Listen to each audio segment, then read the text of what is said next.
Welcome to ECNTRADE Daily Video.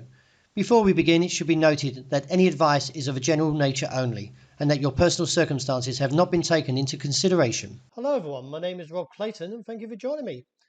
The Australian dollar bull run on Friday hit the brakes around that 69-cent handle and displayed a reversal after the 6-day winning streak. Market price has now plummeted to a fresh intraday low of 68.31 today.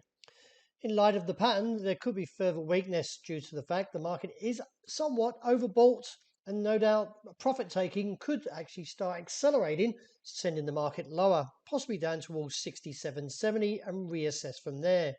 This week, investors are preparing for the main attraction, being the US Federal Reserve Chairman Jerome Powell's testimonies, and look for clues on the path ahead after skipping an interest rate hike in June and focused on whether the July FOMC meeting may deliver a 25 base point rate hike.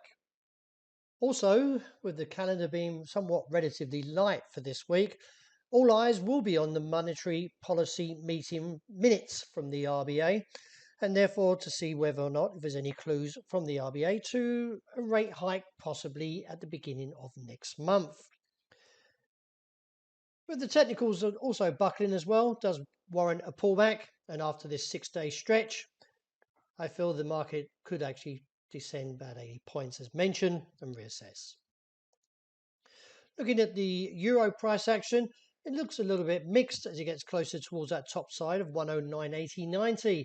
I feel like previously that we can see back here in March and April that the bears were and in greater numbers, and therefore could see the market descend back towards 108.80 and reassess from there.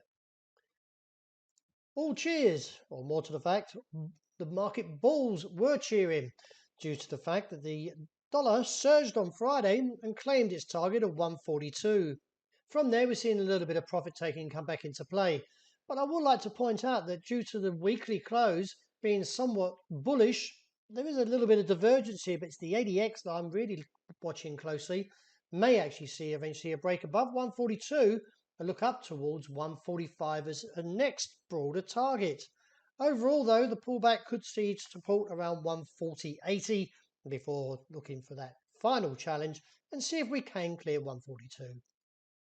Sterling still holds to its bullish case after much talk that the Bank of England may hike anywhere from 25 to 50 base points in their next meeting, that is next week. If so, that could see further bullishness in the pound and look up towards 130 as a possible target. But for now, we are extremely overbought and does warrant a pullback to anywhere to the lows of 127. Having initially rebounded firmly off that key level of 1,928, the market is a little bit weaker into the start of this week. Now, the US is out on Monday, and in terms of the long weekend or bank holiday Monday, and therefore could see a slower start. But overall, the bears are still lingering when it comes to gold. Let's have a look at this level, 1,928. There's a strong break, would expose a region of 1,850. Wrapping up with oil, I'm still holding the bullish call to $74 a barrel, even though there has been a little bit of weakness coming into the market today. But the last 2 days and also the engulfing candle and also the confirmation should support the $74 challenge and reassess from there. Well, that's a wrap for the start of this week. Thank you very much for joining me. And as always, look out for the interest rate report and I hope you enjoy the rest of the day.